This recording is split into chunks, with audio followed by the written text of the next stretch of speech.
Assalamualaikum warahmatullahi wabarakatuh. Alhamdulillahil malikil jabbar. Salatan wa salaman ala nabiyyinal muhtar Muhammad sallallahu alaihi wasallam wa ala alihi wa ashabihil athhar. Maha suci Allah subhanahu wa ta'ala, kita bersyukur kepadanya. Usai menunaikan sholat zuhur berjamaah, dipandu membacakan doa yang terlantun, diaminkan oleh hati-hati yang khusyuk. Mudah-mudahan Allah subhanahu wa ta'ala menerima amaliyah kita semuanya. Amin ya rabbal alamin. Bapak ibu hadirin jamaah sholat zuhur yang berbahagia, hari ini kita memasuki hari yang ke-20, ada juga 21, bulan Muharram 1446 Hijriah. Masih momentum dan suasana bulan Muharram, kita berada di bulan yang mulia. Sekaligus kita pun berada pula di tempat yang mulia, Bait min buyutillah. Ini rumah Allah, rumah yang penuh dengan kemuliaan dan hanya didatangi oleh orang-orang yang memiliki kemuliaan. Dan mudah-mudahan di antara mereka semua adalah kita yang hadir di tempat ini. Momentum Muharram masih terus kita kumandangkan, kita ingatkan dengan satu peristiwa besar yang diambil hikmah, diambil pelajaran, yaitu peristiwa hijrah. Sekalipun ini mumpung momentum Muharram ya, kita ingin sambungkan juga dengan historisnya, dengan urutan sejarahnya. Hijrahnya sendiri tidak terjadi pada bulan Muharram. Hijrah terjadi justru pada bulan yang akan kita jelang, bulan Safar. Nah atau kenapa diperingatinya bulan Muharram? Karena berkaitan dengan spirit yang disematkan pada satuan waktu yang ditandai perhitungan awalnya pada bulan Islam, yaitu bulan Muharram, disebut bulan hijrah atau tahun-tahun hijriyah gitu ya. Karena spiritnya itu.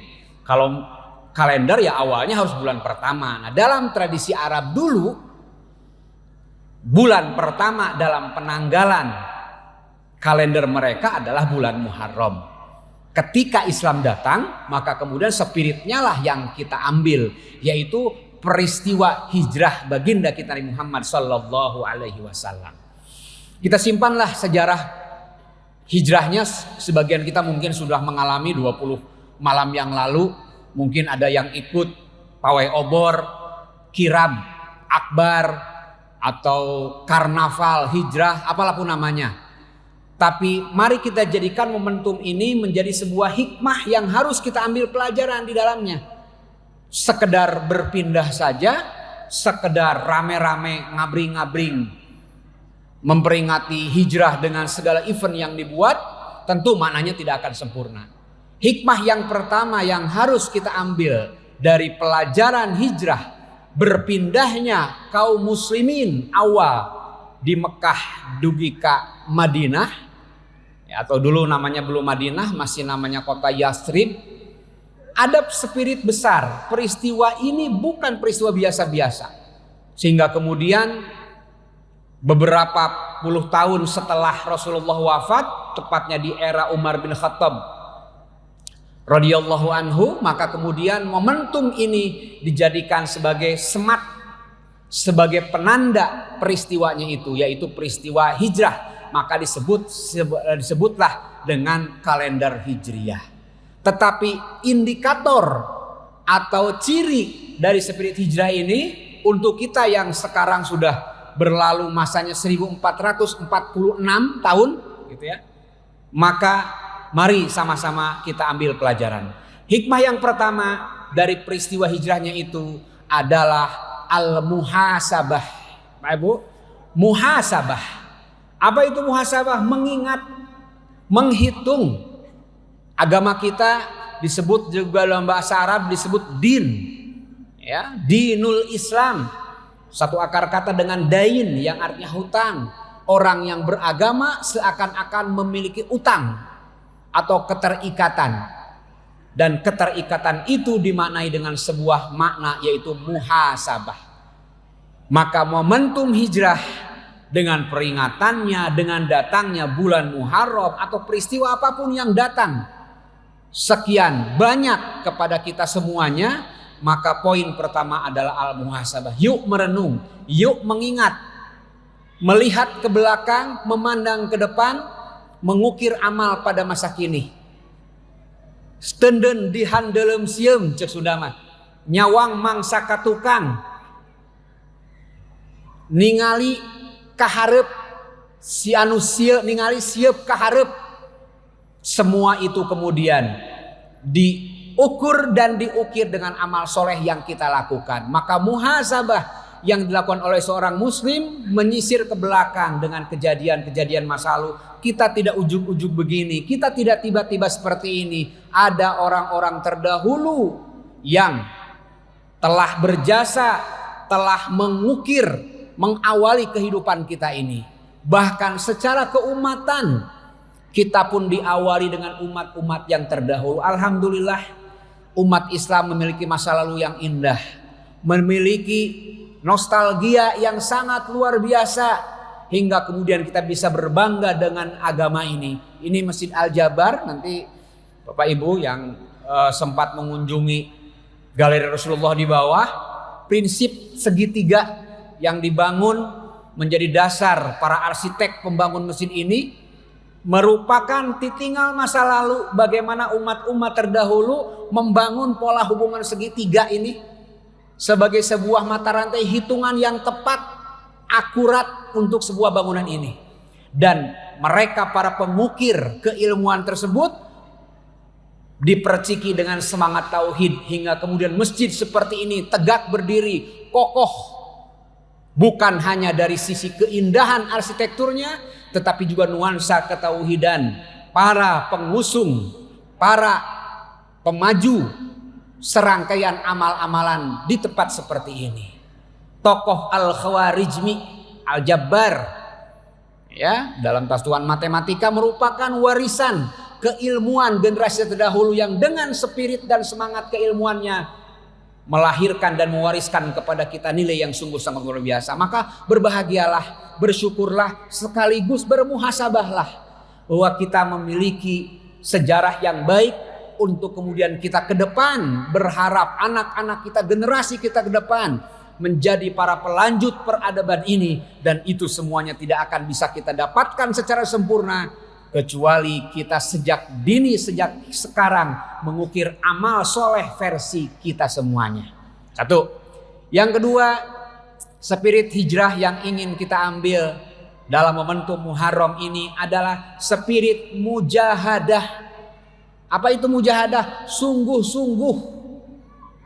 Kalau tidak sungguh-sungguh, dulu kaum muslimin masa awal tidak bersungguh-sungguh dalam berperilaku, dalam mengamalkan Islam, maka keindahan ajaran agama ini tidak seperti sekarang. Kalau kaum muhajirin dulu tidak bersungguh-sungguh dengan hijrahnya, meninggalkan tanah yang dicintainya, lokasi yang sungguh sangat dicintai oleh baginda Rasulullah SAW, hingga Rasulullah sebelum hijrah dulu naik ke atas bukit di kota Makkah. Lalu dalam sejarah dikatakan, beliau mengatakan, ya Makkah inni uhibbuki, wahai Makkah aku mencintaimu, falaula akhrujuni ma kharajtu minki, kalau aku tidak diusir oleh orang-orang Makkah itu, maka aku tidak akan pergi meninggalkan Makkah.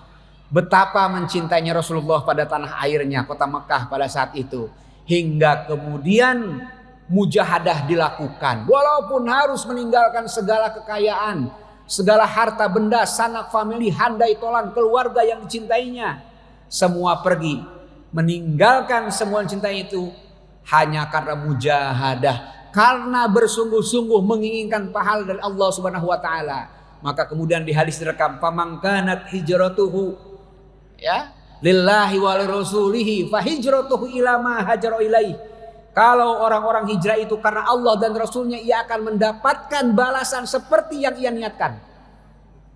Kaum muhajirin telah membuktikan itu. Hijrah zaman dulu tidak hijrah seperti sekarang, diiming-imingi oleh hadiah, ya, ditawari oleh berbagai fasilitas, tawaran-tawaran yang indah. Boro-boro hijrah zaman dulu adalah hijrah yang penuh dengan rasa sakit. Rasulullah bahkan sebelum hijrah dikejar-kejar. Rasulullah menjadi orang terakhir dalam kloter perjalanannya. Setelah sebelumnya kaum muslimin muhajirin hijrah lebih awal, dan hijrah mereka tidak dilepas dengan karpet merah dan juga dengan seremonial yang indah. Justru diusir dan dikejar-kejar. Bahkan baginda Rasulullah, kita ingat dalam sejarah, rumahnya dikepung. Tidak ada celah dan tempat untuk sebuah kata bernama selamat, ampir-ampiran. Mereka sudah meyakini yang dibalik selimut itu adalah Rasulullah, tapi Allah menyelamatkan dengan caranya. Kalau bukan karena mujahadah yang dilakukan oleh kaum muslimin, lalu Allah kemudian membalas mujahadah itu dengan pertolongan yang didapatkannya, maka kemudian berbuah indah. Tanggal 28 Sofar, hijrah atau Sofar ya, 28 Sofar tahun 10 kenabian, Rasulullah meninggalkan kota Mekah dalam momentum hijrah tersebut sampai di kota Madinah tanggal 12 Rabiul Awal. Kalau kita mau mengingat 2 bulan ke depan, ada bulan Rabiul Awal, ada 3 peristiwa besar sebetulnya. Ya, kelahiran Rasulullah, kemudian wafatnya Rasulullah 12 Rabiul Awal, dan juga sampainya Rasulullah di kota Madinah. Ya, saya kota Yasrib. Tempat ini mujahadah merupakan momentum besar yang diperlihatkan oleh kaum muslimin masa awal. Kalau orang-orang dulu serius, bersungguh-sungguh dengan segala potensi dan kemampuan serta kemauannya, walhamdulillah hadirlah seperti kita Bapak Ibu Sadayana. Kita sampai di Indonesia yang jauh dari Mekah, 12 jam naik pesawat, 3 bulan naik kapal laut ke Pungkur, sampai Islam ke tempat ini.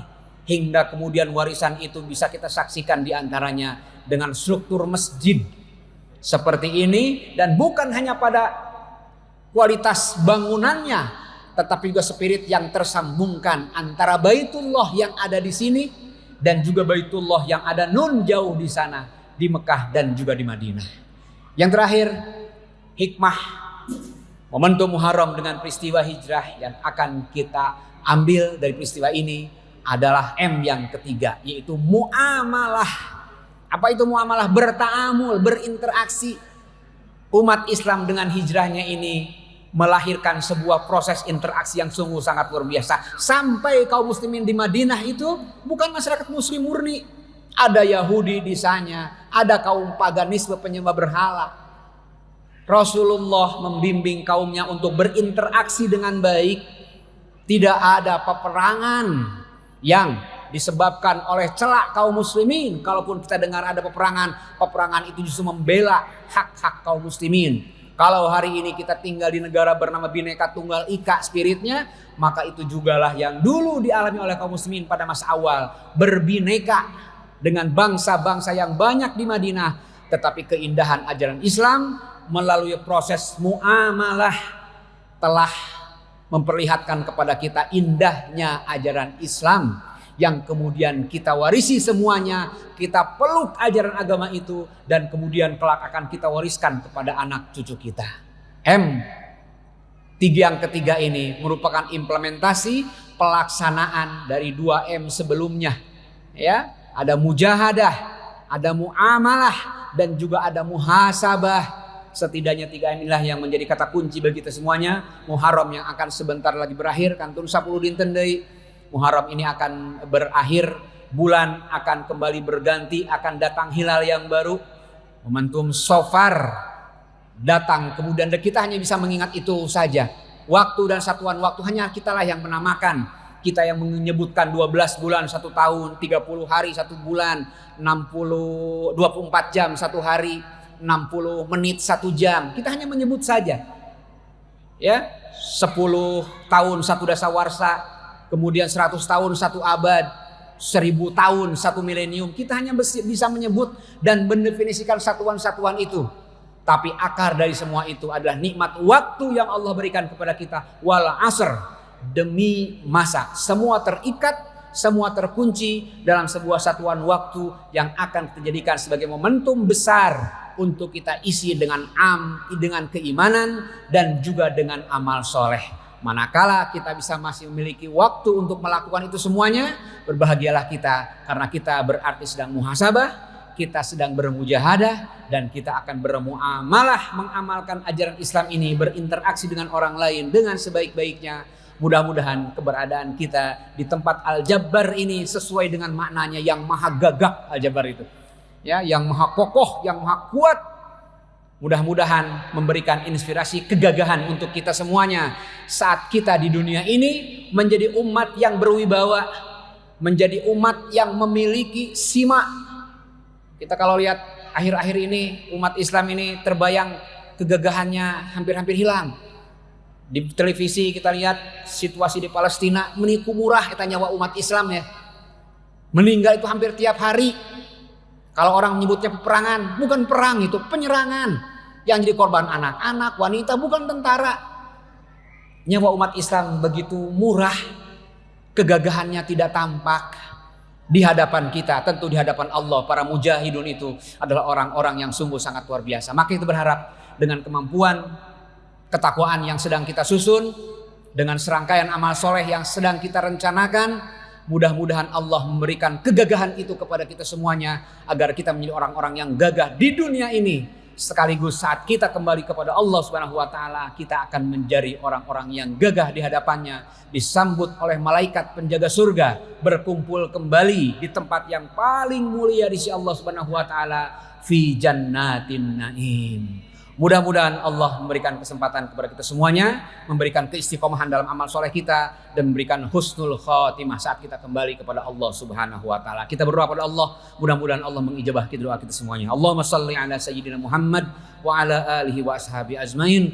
Allahumma anfa'na bima 'allamtana wa 'allimna ma yanfa'una wa zidna ilma. Rabbana faghfir lana dzunubana wa kaffir anna sayyi'atina wa tawaffana ma'al abrar.